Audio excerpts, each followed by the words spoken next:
Hey friends, before we dive into this story, please subscribe to the channel. It helps more people find these stories and keeps this community alive. I arrived at our anniversary dinner in Vienna under a sky heavy with snow. Streets slick and quiet. The city's old Baroque buildings glowing faintly under the orange streetlights. My coat was buttoned tight, scarf wrapped around my neck, breath curling in front of me like smoke from a candle. I held her hand, not Sophia's, my wife, but someone else's. Someone whose presence would turn the evening into a reckoning. The restaurant was warm, fragrant with roasted meats, fresh bread, and the faint tang of red wine. Candles flickered in crystal holders along the tables, throwing dancing shadows on the walls. We were early. Only a few couples lingered over appetizers, laughing quietly. Sophia arrived 10 minutes later, heels clicking against the parquet floor. Her smile was bright, practiced. She approached with that easy confidence I had once adored, the kind that could charm strangers and intimidate friends. Her eyes flicked briefly to the man beside me, then widened ever so slightly. "Everyone," she said, her voice loud enough to echo. "Meet Alex." She smirked, leaning in as if to present him to the small crowd at our reserved table. Her tone was teasing, almost playful. She didn't see the tension coiled beneath my calm posture. She didn't know that the smile on my face concealed years of betrayal, silence, and patient planning. I had learned patience the hard way. My father had been a bank clerk in Linz, meticulous and principled, until he caught embezzlement at his branch.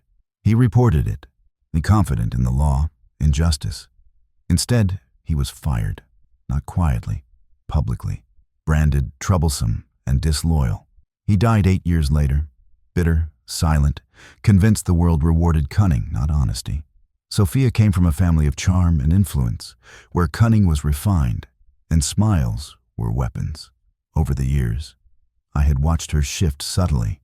Late nights at the office, unreported business trips, hidden phone messages. I had confronted her once, years ago, after discovering her affair with her colleague, the one who had whispered compliments under the fluorescent lights. She didn't deny it. She laughed, saying I was paranoid. I said nothing. I walked away. I had spent the years since quietly gathering.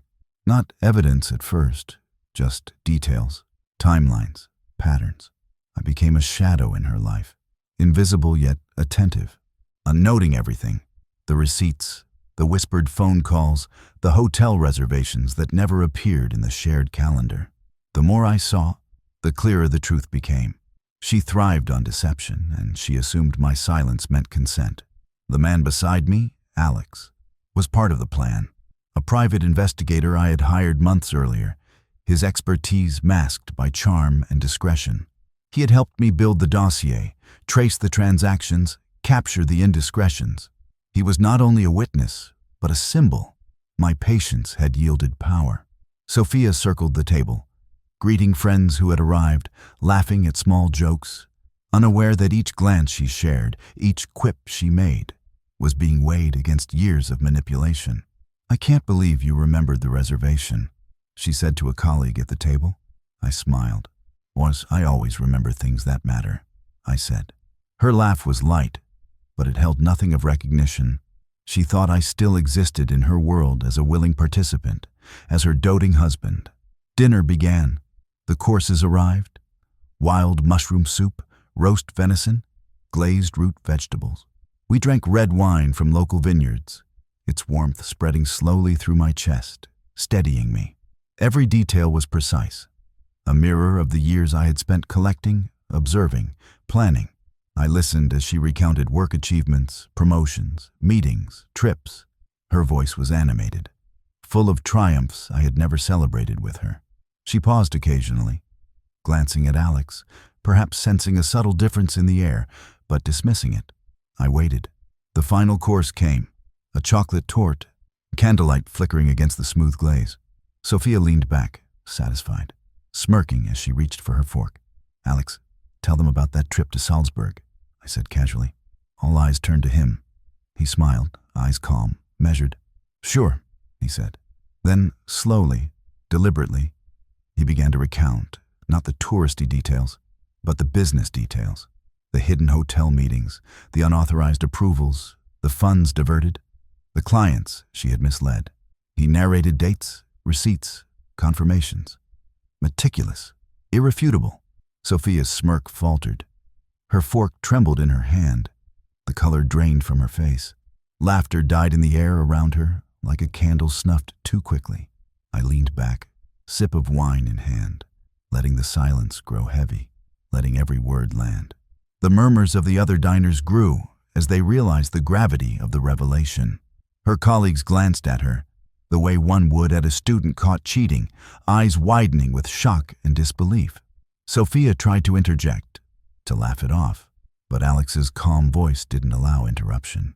Each detail tightened the noose of exposure I had so patiently woven. Finally, she whispered my name. Why? I didn't answer, because the answer was in the dossier, in Alex's voice, in the collapse of the carefully curated world she had built around lies and charm. By the time we left the restaurant, the snow had stopped, leaving a crisp layer of white over cobblestones. Outside, Sophia's expression had changed from arrogance to panic. The city was quiet, indifferent, yet I felt the power of justice flowing quietly through me. And weeks later, the board of her firm began audits. Regulatory authorities requested detailed explanations. Colleagues distanced themselves. Her reputation, built on smiles and selective disclosure, began to crumble.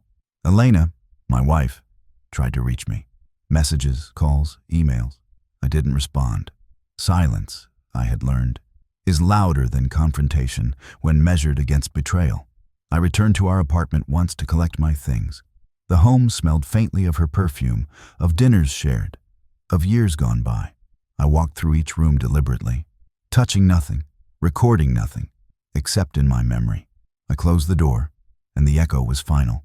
Months later, I saw a news article, an internal investigation confirming mismanagement, conflicts of interest, and unauthorized approvals. The names listed included hers. My silence had become the instrument of truth. I walked along the Danube one evening, ice melting into slow rivulets. The city lights reflected in the water like fragments of glass. I thought of my father, of the lesson he never got to teach me fully, that sometimes survival requires patience, and that some wrongs can only be corrected by waiting for the perfect moment to act. Revenge, I realized, isn't about destruction. It's about restoring balance, reclaiming the dignities stolen by years of deceit. Sophia never came back into my life. She rebuilt her career elsewhere, always careful, always measured. I stayed in Vienna, wandering streets lined with history and shadow, finally unburdened, free from the quiet erosion of trust that had haunted me for years.